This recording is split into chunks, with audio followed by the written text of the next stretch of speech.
Hello everyone, and thank you for tuning in on LPR, Lexington Public Radio. What are expectations? How do they define us? Well, expectations can mean a lot of different things. For this segment, we will be conducting a series of interviews in order to explore the different aspects of managing expectations. Your hosts today are Will, Johan, and Antoine. Through the investigation of public, cultural, and familial expectations, we will find out more about human society, and hopefully you as a listener will find out more about yourself as well.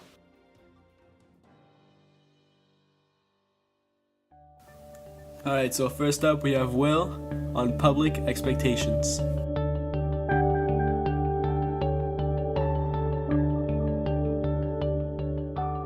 In this segment of LPR, I'll be talking about managing expectations in a public aspect.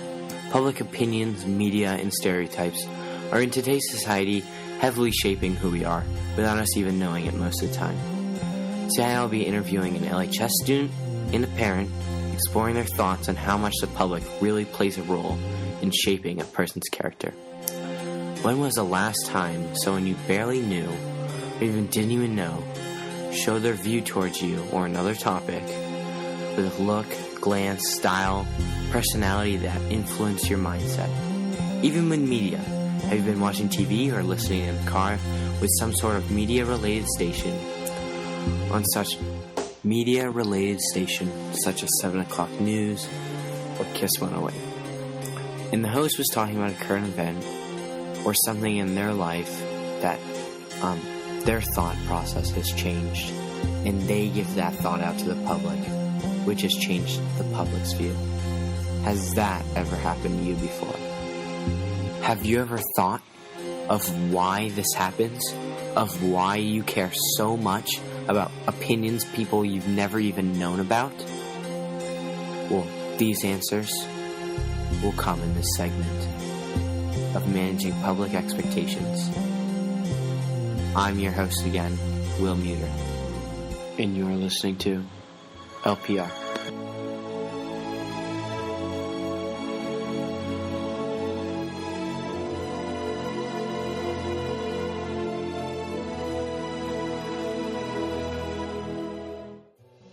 On this segment, I'll be answering these questions, not just by myself, with others, the public. These people you might know the least about, but might have a very strong influence on you. To help me is a fellow student, Galen. I've interviewed Galen, and he is talking about the public, especially the people of LHS, and helping me to talk about how they are striving for expectations created by the people around them in LHS. Let's see what Galen has to say about the extreme expectations of LHS. I feel like people at LHS are often far too pressured to live up to Lexington's morals, and how Lexington is considered like a very honorable school system, and there's just far too much pressure on them to go above and beyond in their efforts for schoolwork, and they're way too stressed out. Galen has shared his thoughts of what I've already mentioned in this segment, of how LHS is bringing extreme expectations, creating stress for students all around. Now let's take a look of what Galen has thought what created these stress factors in LHS.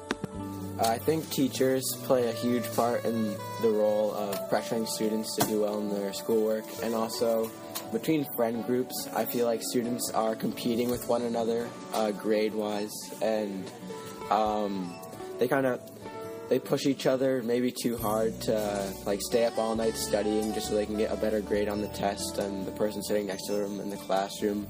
And I feel like people are just trying too hard to live up to the expectations at Lexington High School. With Galen's interview mostly talking about school expectations of LHS, this shows a lot about how people think about others and others' opinions, and how those opinions are created. What makes Galen's interview so unique and needed is because of the link from LHS expectations to the teachers and students at LHS, and how their opinions on students reflect in society. A question to keep in mind is, are these expectations too high, too extreme for the normal person, unreachable, as people could say? Let's continue with another interview with a parent of an LHS student, Ellie Muter. Let's hear what Ellie has to say about how media portrays this young family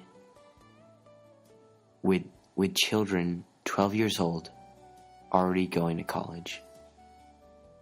Here's Ellie. What is an example in public of people having to strive for expectations created by the people around them?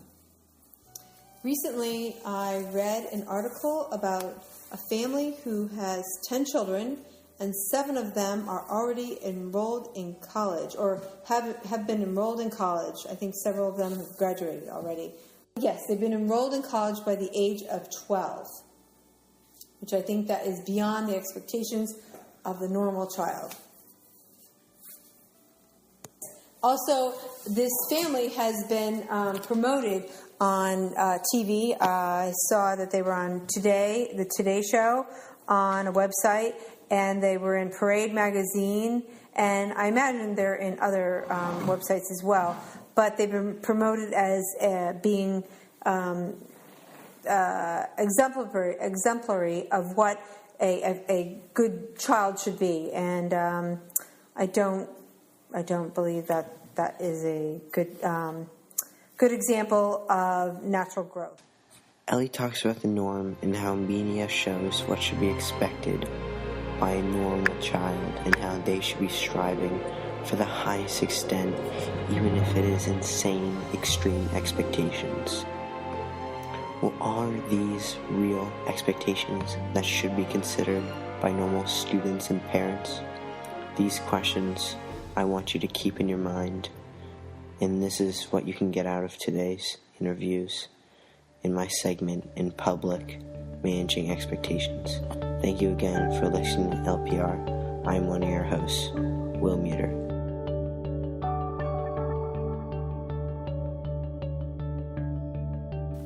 Alright, next up we have Antoine giving us an inside view on familial expectations.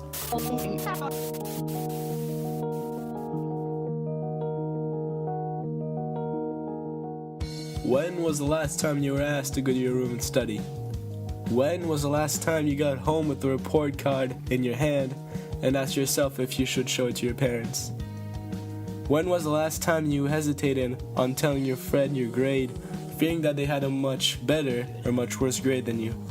You might not realize the amount of expectations that family and friends put on you, but I can assure you that they are far more than you can conceive. Now, there are good and bad aspects to expectations, but what exactly are they? Being a sophomore, I have recently been introduced to talking about college's grades and future, which have made me quite alarmed since we were talking about not too distant stuff. Then I began thinking about options, but quickly realized that what I wanted was not what my parents called acceptable or mature. This was confusing since I had no idea what a mature option was, and when I asked, I got an unclear answer consisting of synonyms. I now understood just how expectations worked. They were subtle and hidden ticking bombs that had to be taken care of in a specific manner, or else they would explode. Friends can also bring you subtle expectations that can again trap you into consistently trying to fulfill them. In the beginning of 8th grade, I wanted to reinvent myself because the last 2 years of middle school had not gone so well.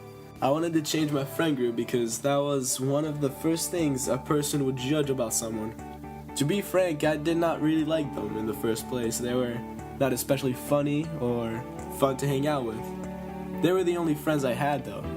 I decided to stop talking to them and find someone different.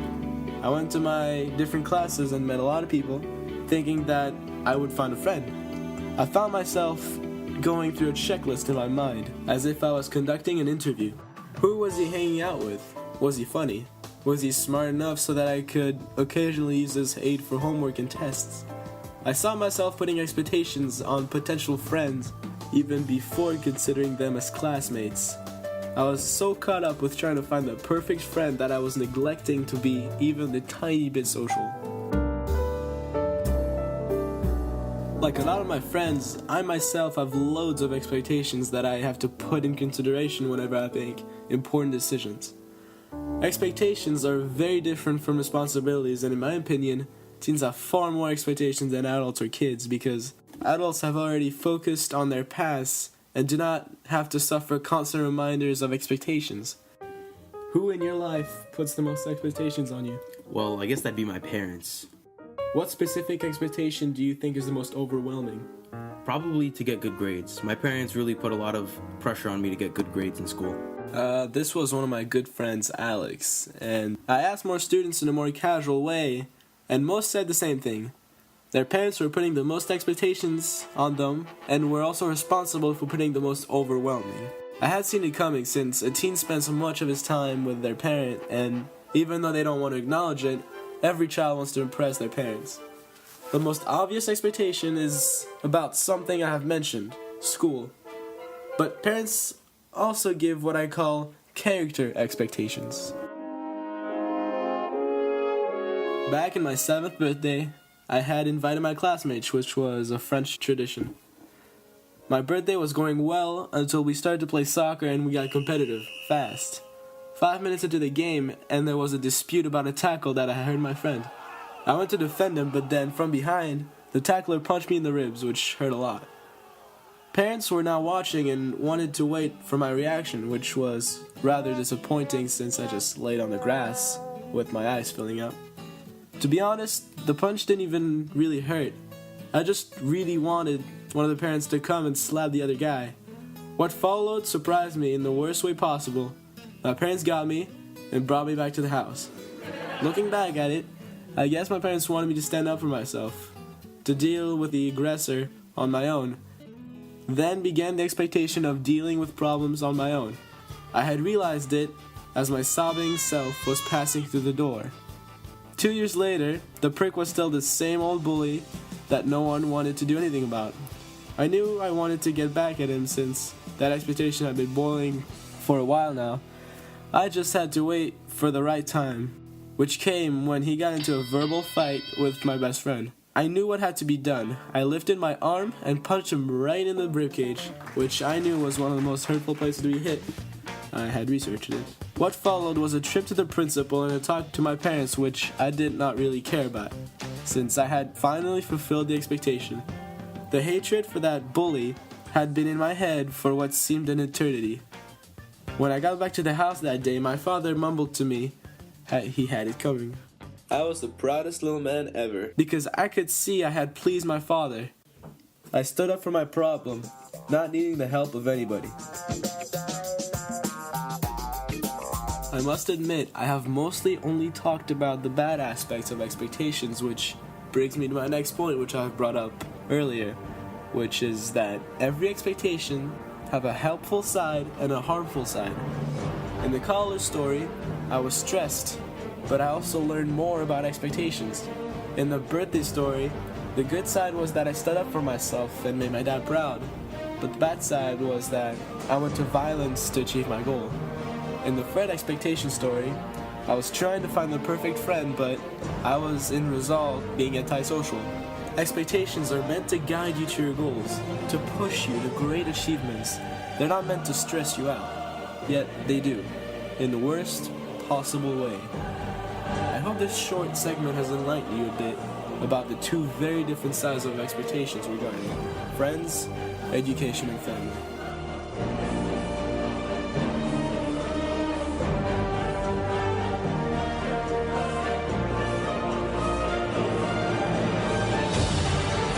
Alright, for our last segment, we have Johan talking about the different aspects revolving around cultural expectations.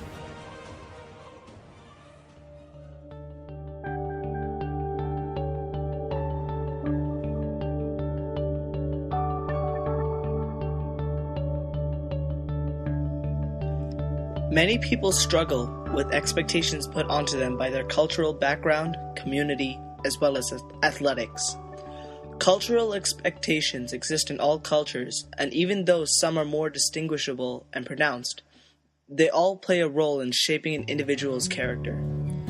To find the truth behind these cultural expectations, I will interview a wide variety of people to find out their personal experiences with these types of expectations. In regards to cultural background, many people feel the need to fit into a certain niche in society. The culture from where someone comes from can drastically affect who they are as a person, as well as who they will become in the future. Take me for example. I have spent my entire life in America. Yet when I return to my parents' birthplace, which is India, I am placed with very high expectations to do well both academically and socially. These expectations can be crushing and can severely limit anybody's potential when they feel that they have no other options than to follow what their culture desires. To give an example of how cultural expectations can affect an individual, I brought in Mr. Flynn. Mr. Flynn is a world history teacher here at Lexington High School. All right, definitely recording. Okay. What is your cultural background, or in other words, where did you come from? Okay, so part of my cultural background is seemingly unique. It's not just simply about ethnicity. It entails, part of my culture entails the military aspect of my life. I grew up as an Army brat, driving around the country from state to state. An Army brat, for those who don't know what that is the sons and daughters of men and women in the military. My father was in the U.S. Army, and he was stationed and relocated from place to place as time went on, and I was born in New Jersey, where I lived for about 5 months, and then my father was restationed to Arizona, and then from that point until I was about 5, I was relocated to Washington, D.C., where my father was the speechwriter for Colin Powell, who was the Secretary of Defense at the time we were there. My father worked at the Pentagon, and then he retired in 1992, and we came back to Massachusetts, and we settled in the Boston area, where I have continued to grow up, and that is part of my background. Okay. Living as a Irish American, Caucasian Irish American. And what are some expectations put on by your culture that you personally struggled with throughout your life?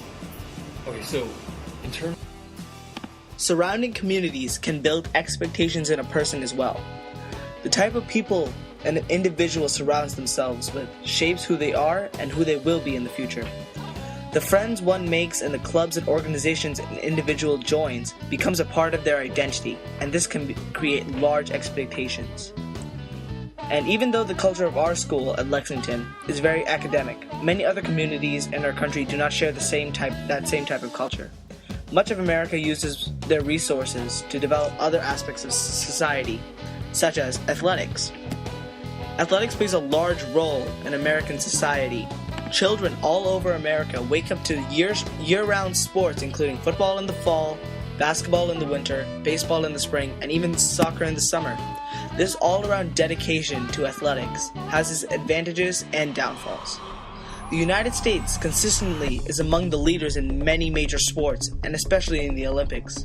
However, with all this increased focus on athletics comes the fact that the U.S. has remained stagnant in international test scores, and through a study by NPR, now ranks 30th in math, reading, and science per the PISA test compared to other countries. This focus on athletics also increases expectations for these individuals to succeed in athletics regardless of their personal interests. In a study done by the Huffington Post, Casey Gain McCalla finds that countries like China, Kenya, and Jamaica are excellent in ping pong, long distance running, and sprinting respectively, because those sports have been ingrained into their culture very tightly over time. He assumes that if such sports were to be as prominent in the United States, America would be just as successful, suggesting that the athletic ability between countries is actually not very different, and therefore the expectation should also not be any different from country to country. This shows that different cultures around the world that have long just been considered factories for athletes in different sports are now being viewed differently as unique individuals, and the expectations on the individuals in those society are now being radically changed.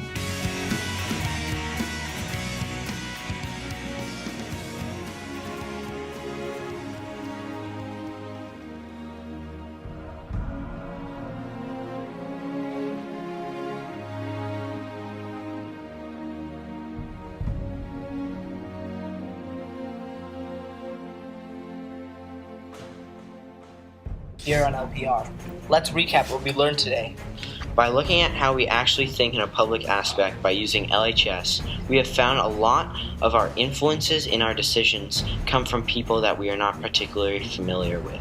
And in my segment, I explained the helpful and detrimental expectations that roam around you because of friends, family, and education. Culture has shaped who we are and who we expect ourselves to be. Whether it is obvious or not, culture plays a major role in our lives. No matter what type of expectations you have, public, familial, culture, or any mix of the three, they all play a role in defining us as humans.